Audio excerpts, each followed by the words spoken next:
Welcome back to Succeed with Dyslexia. In this series, we discuss news and topics that go on in the dyslexia community. So make sure you like this video, subscribe, and hit that notification bell so you don't miss any of our future episodes. In this special episode of Succeed with Dyslexia's Dyslexia News, we're with Dame Rachel de Souza, the Children's Commissioner for England, talking about the importance of mental health awareness in children and young people and how now more than ever we need to take action. We'll be exploring what her recent discussions with Prime Minister Boris Johnson and her The Big Ask survey revealed, and the emerging need for a commitment for a fairer society, as well as exploring just where dyslexia and other neurodiverse differences fit into that narrative. We'll also be taking a look at the big answer to the big ask, relationships between pupil premium and inflation, and how early intervention is the key to creating successful educational experiences for children and young people with dyslexia. Hi everyone, it's Donna here from Succeed with Dyslexia. Now, we always have fantastic guests here, but today is a real special one because we are joined by Dame Rachel de Souza, who is the Children's Commissioner for England. Dame Rachel, thank you so much for giving up your time to chat with us. No, it's lovely to be here. And this is a subject that's so close to my heart because my son had dyslexia. Yes. So, I'm really pleased and proud to be here and to be able to answer any questions. Fantastic. Well, we are really pleased to have you. And isn't it great when you've got a link with a cause like dyslexia? It's so important these days. And we'll pick that up, I hope, as we chat. So as we get going then, Dame Rachel, could you share with us, for those who aren't sure, what your role is as Children's Commissioner for England? Yeah, so it's a really unique role, Children's Commissioner for England. So in my past, I was a teacher and a head teacher, and I ran a group of schools for 30 years. But then I saw this job advertised, Children's Commissioner for England. Now, it was set up 20 years ago after a terrible death of a child, Victoria Climbié, and it was set up to protect children. So my job is to make sure children, and especially the most vulnerable children or children with particular needs, get the support they need and their voices are listened to, particularly by government, by parliament, and by those who run public services. So quite a big brief. Yes, it is a big brief. And I love what you say about children's voices. And I'm going to ask you in a little while about the big ask and explain what that is, because my goodness, that was a huge endeavour and it's really, really impressive. Before we get to that bit, and I know all these things are kind of connected, Dame Rachel, I follow you on social media, and I'd seen that you'd been in 10 Downing Street talking with the Prime Minister about mental health and children, of course. And we've been doing a lot of work at the last few months here at Succeed around mental health and well-being and dyslexia. I know obviously your remit is broader than that, but could you share with us why that's really important for you as Children's Commissioner and what some of those conversations entailed and what next on the back of those important conversations? No, it's so important because, particularly our children have had such a difficult experience with lockdown, the children in the country. So coming out of lockdown, I did a big survey I'll talk about in a bit. But one of the big findings of that survey of 500,000 children was that 1 in 5 of them said that their biggest barrier to success and thriving after lockdown was their mental health and well-being. So I was really worried about that because that's a huge number. That's 1 in 5 children. And we've also seen that before the pandemic, NHS England said 1 in 9 children have a probable mental health or disorder. After the pandemic, we're now saying 1 in 6, which is huge. And also, I go around children's hospitals and they're telling me, more and more eating disorders at younger ages, more mental health concerns are coming into the hospitals. So I've made it my business to really prioritise supporting children and young people's mental health. And there are lots of concerns for me. So concerns around how is social media and modern life affecting children's mental health? How did lockdown affect their mental health? And I've heard from children all over England. I'll never forget little girl in Gateshead seeing an 11-year-old just after the pandemic and in tears saying, I don't know how to make friends anymore. I'm really anxious about it. Or captain of the football team in a school in Bolton saying, my world just fell apart I couldn't play football anymore. I didn't know what was going on. It really affected me. So I think we've got a big national job to really focus on making our children, who did so much for us, by actually isolating themselves when they weren't really at that much risk. They took on such a burden, and I think now it's time we give something back. And that's why I was at number 10. So I was at a round table that day with the Prime Minister Boris Johnson and a range of people trying to give good advice to government about what needs to happen. But most importantly, we took some young people who could actually tell government, like, this is how it was for me. And there are some good policies coming through. So the NHS is rolling out a policy called mental health support teams, so that every school will have a properly trained counsellor to really support children's mental health. And I've been pushing government, pushing the health minister and everybody, saying, come on, we need these rolled out more quickly so that everyone in school can get the support they need. Why school? Because children told me in their responses to my survey that they wanted to get help early and with people they trust, and they trusted their teachers mostly to sort of show them the right way. So that's what I was telling Boris Johnson. Fantastic. And it sounds like that the government have listened, because obviously what you say, that we've got some really positive action coming on the back of that. It sounds then that you're a great advocate for children and young people. It comes back to this children's voice, I guess, doesn't it? So where does, and we've hinted at it earlier, this big ask come from? I heard you on BBC News a little while ago saying it was one of the biggest surveys ever with children.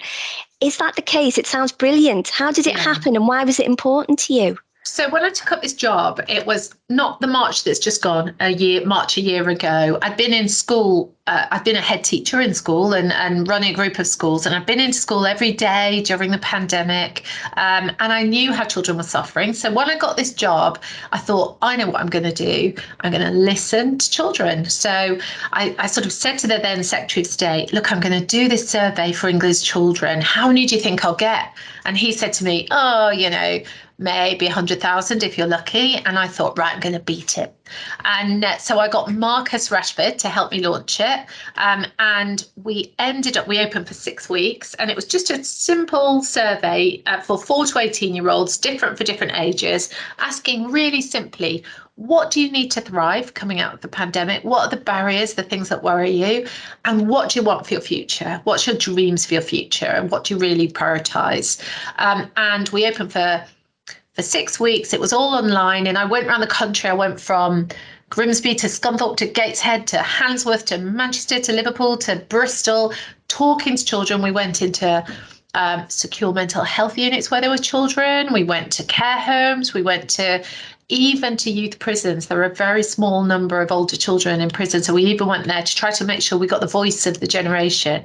And we got 557,077 responses. So over 500,000. So I beat the Secretary of State's, but I think Marcus helped a bit. But so the biggest ever survey of children in England ever, and the second biggest in the world only after the US census. So really big response. And the children told us amazing things. So from every local authority, we got really good percentage of responses in the country. So right across country. What did they tell us? They told us their biggest worries were their mental health well-being. That was 1 in 5 at that 500,000. Life at school, going back to school, being successful at school and needing support. And places to go, things to do. So they wanted to after being locked up, they wanted little ones places to play, but also things to do that were affordable with their friends and for their futures. Well, there's no lack of ambition in England's children. So I met the next few prime ministers and the next Elon Musk. But the number one thing children told me they wanted for their future was a great job. And a great career. And that's why they were so worried about failing at school. So it was like, if I don't get my exams, because I'm not good at that, then how am I going to progress? So there was real worry there, but also wanting great family life, really good friends, and again, places to go, things to do, and a good life. So we got some really good responses. And the really interesting thing, whatever background children came from, whatever race, ethnicity, religion, gender, anything, area of the country, the responses were the same. So really, really important. Yes. Yeah. And I guess that just reinforces, I suppose, coming into the job, Dame Rachel, what you probably, surmised would be the case, and your intuition, maybe your professional intuition was telling you. It tells us that our children are very eloquent as well, doesn't it? It does. And I also think it tells us that contrary to what lots of people think, I think it's a real strong, resilient generation who are prepared to roll their sleeves up and work hard. And they did so much. I call them the heroic generation. They did so much for us, but now it's our turn as a country to do for our children. And so I've dedicated my next 5 years to taking what they told me in the big ask and making it a reality. So I talk to every day to ministers, to government, to people who run services, and to children, to try and make sure that the government listens and does what needs to be done, and we prioritise children now. Fantastic, and thank you so much for your service. I think, everything you said that came through, and I think I'm right in saying, is it called the big answer? So you had the big ask, and then you got the big answer, which was all those fantastic things from our children. Everything you'd said there resonates with kids with dyslexia as well, and other neurodiverse differences, doesn't it? Thinking about school and learning and jobs and mental health and so on. When I was having a look, and your website's brilliant because it puts the big question, the big ask, and the big answers all together. So it's really user friendly, actually. And when I was having a look at some of those answers, it talked about the pupil premium being tethered to inflation and so on. And we know that has an impact for sure on our kids with dyslexia. So why was that important for you guys to think, this is a good idea? And I know there's so much going on these days. Is that still a commitment? Where are we at with that? And what are your thoughts on it, really? So I think that pupil premium money is really important. And for just that sort of thing you're talking about, when I worked in schools, I would want to see every child, every pupil premium child, particularly every child who was entitled to free school meals, also get screened for dyslexia, for dyspraxia. We should just be doing this automatically. And I found that was not the case. And as a mom of a son, who, at 7 or 8, I realized, it's this boy's really bright. My son's really bright, really smart, but why is he trying to get out of the class all the time and isn't wanting to write? And I soon realized there were lots of really he was being really clever about getting around the problem. But I took him for screening, and we absolutely found that not only did he have dyslexia, he had dyspraxia. Now he has got a first-class degree now and a master's degree. So, you can do it. Anyone can do it. But we need to find out early and put those things into place that we should put in. And so I support the pupil premium and its linkage to inflation, because that's exactly the kind, the story I've just told about my own son. Every child should be getting that, whether it's, do they need a laptop? Do they need screening? And it's a laptop, learn to touch type, and then you're free. What is it? Whatever need is there. But if we don't know and we don't do that screening, it's impossible. And I hear far too many teachers of older primary kids saying to me, I'm not sure, there's something not quite right. Well, screen them, check. And so why I want that money there in that pupil premium money linked to inflation is because often, that's the little pot of money that heads will use to do that sort of thing. It might be glasses, it might be dyslexia, it might be, but let's check. So for me, that money's really, really important. So there is commitment for pupil premium money to continue. I think we still need to work on the inflation linking. Yeah, fantastic. And it's so refreshing to hear you talking that way about the commitment there to identify and so on. And I was going to ask you about that actually, because for you as a parent as well as a consummate professional, I guess it makes perfect sense. You know, you've seen it firsthand as a mum and obviously as a professional in education to see why it's important that some sort of identification journey occurs. Do you feel excited then about these conversations that are happening at the moment? You know, we've got a bill tentatively going through Parliament here in the UK around screening and identification.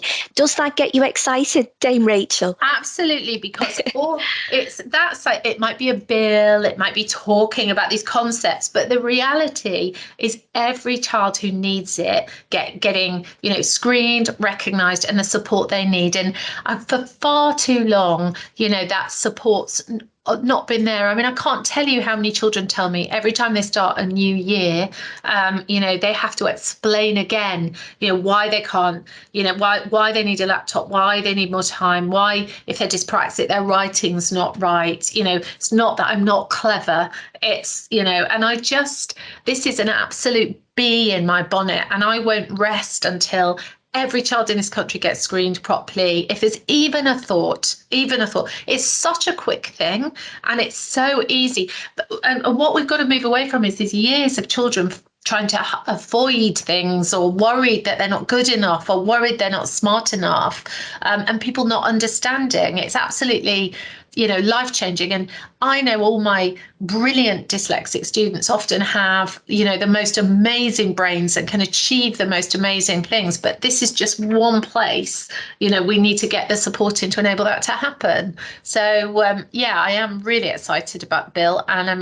But for me, it's every child who needs it getting that support. Yeah, fantastic.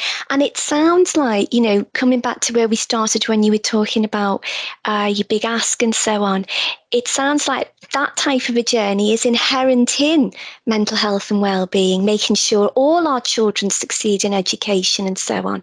Yeah, and I think the thing I really heard from children was, yes, there were the problems around the sort of very acute ends of mental health where, you know, it was mental illness, but for so many of our children, anxieties, worries, loneliness starts to overwhelm them, and that's something we can do something about, and we can do it early. And it's about, you know, the word that came jumping out at me time and time again from the big ask responses was support. We want to achieve, we want to do well, we want to be involved, we want to be in school, but we need support. And I think we need to listen hard to that and actually give that to our children. Yeah, brilliant. And it's kind of targeted support, isn't it? I think this is where, from our side, obviously we talk a lot here about dyslexia and neurodiversity. If we don't understand what those differences and needs are, we can't give the exact support, the precise support that a child or an adult needs. So I love everything you say about the identification, and happily here in the UK, we're in a great place to start to think about these things and have these discussions at government level as well. That just leaves me then with one eye on the time. It's gone too quick. You talked about 5 years, and obviously, you know, here at Succeed, we are very worried and very concerned around dyslexia. In terms of your broader 5-year journey now, and then obviously specifically around neurodiversity and dyslexia, beyond what you've shared with us, Dame Rachel, is there anything else that, you know, you want to share with our listeners about, okay, where do we go from here, really? Yeah. So I mean, what we've done is we've listened. We've done that big listening exercise, and the children have told us absolutely clearly the things that they're concerned about. As I said, you know, it's good mental health, good mental well-being, good physical health as well. It's great education, school life at school, and needs been met at school, you know, and, you know, that support that's needed that we've talked about a lot. We've talked about community, places to go, things to do, getting off the online world, been safe in the online world, but getting off it and actually been able to really get out and play and do the things you want to do, the important things with your peers. We've talked about jobs and skills, and for me as well, children in care are a special group that I look after. So the children have spoken, in the Big Ask. Now, what I've been doing, the first thing I did was spend summer knocking on all the doors of the government ministers, health, justice, everywhere, and saying, this is what 500,000 children have said. And we tried to influence the spending review. So that's the big 3-year spending review. And we did pretty well. We got lots of bits of, because we gave the evidence of what children had said. And I mean, for me, the next 5 years is making this country the best country for a child to grow up in, using the things that children have said, whether it's more youth clubs, whether it's better mental health, whether it's more opportunities, more knowledge about adult life, whatever it is, the things the children have said, we now have in this office a plan for delivery, and we're going like a rocket to really support our children and get them what they need. Because I just think the children of this country are brilliant. When you read their responses, one of the things they talked about a lot was, we call it a better world. They talked about fairness, every child getting the same opportunity. They talked about getting rid of prejudice of all kinds. They talked about, worries about their friends who were suffering, whether it was from poverty or prejudice or whatever. And they talked about the environment. They've got such a vision for the world of the future and such a vision for themselves. I think my job with all of you and everyone there, all of government, everyone, is to make this a reality for children and make this the best place to grow up, because I think our kids have had a tough time. Yeah. And wow, you are an amazing lady. I can't think of anyone better to be such a fantastic advocate for our children. Thank you. It sounds like, yes, we've got a long way to go, but I think we've got the tools, the knowledge, the passion to push us there, Dame Rachel. If folks want to find out more about the big answers and this plan, is it a good place to go to visit your website? Go to the website and Laura will put something send you a link so we can pop it in the chat. And we'll share as well. Fantastic. Yeah. Yes. Yeah, definitely. But website's the first place. Yeah. And brilliant. Social media. We're on Instagram and we're on Instagram, LinkedIn and Twitter. So we haven't made TikTok yet, but not yet, but it might come. And it sounds like you're out and about a lot anyway. That whistle stop tour around the country. Yeah. So you're actually out and about as well, visiting everyone, which is amazing. I knew this was going to be a fantastic conversation, and thank you, it is. And thank you for all that you're doing. It's so heartening to hear that dyslexia and neurodiversity is on your radar and is a particular passion. Yes, absolutely, which is brilliant. Close to my heart. Yeah. We couldn't ask for anything better. So thank you and your team. Anything Succeed with Dyslexia can do to support that, please do let us know. We'll share those links and all that fantastic information. It's great to hear some optimism and energy, Dame Rachel. And yes, the future is ours, isn't it, of our making, really. So let's make it a fantastic one. Let's do it, Donna. Let's do this. For the kids. Let's do it for the yes, kids. Definitely.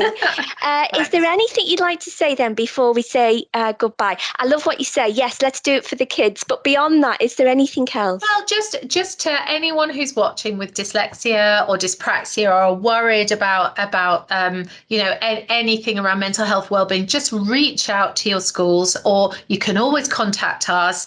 Don't sit in silence, because there's a whole, there's so much possible support that can go around you. So, and remember, you can do it, and many have done it before. You can realize your dreams. Just get the support you need. It's really worth it.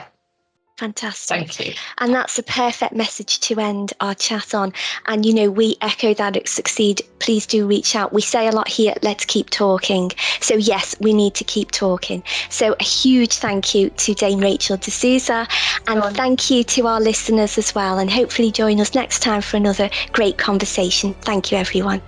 Bye. Hey, you may have noticed that things have gone a little bit more red around here. That's because October is Dyslexia Awareness Month, and our Go Red for Dyslexia campaign is in full swing. Our theme for this year is inclusivity, fostering a better, more open, and more accessible world for people with dyslexia all over the globe. And we're asking you to join us in going red this October by proudly wearing your red t-shirts, creating a small video on why you are going red, what inclusivity means to you, and joining in with our 1 in 10 trend. And we'd love to see all these too, so don't forget to tag us using the handles down below.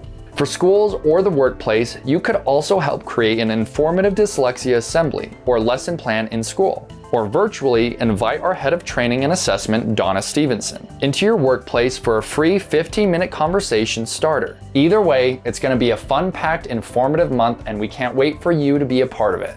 Go red for dyslexia with us this October for a more inclusive tomorrow. That brings us to the end of this episode special. If you'd like to learn more, please feel free to click this link here and view episode 18. You just watched episode 19, and yes, we do come out with a new episode every single month in hopes of spreading more awareness about dyslexia. If you have any comments or questions, leave them in the comments below, and thank you so much for watching.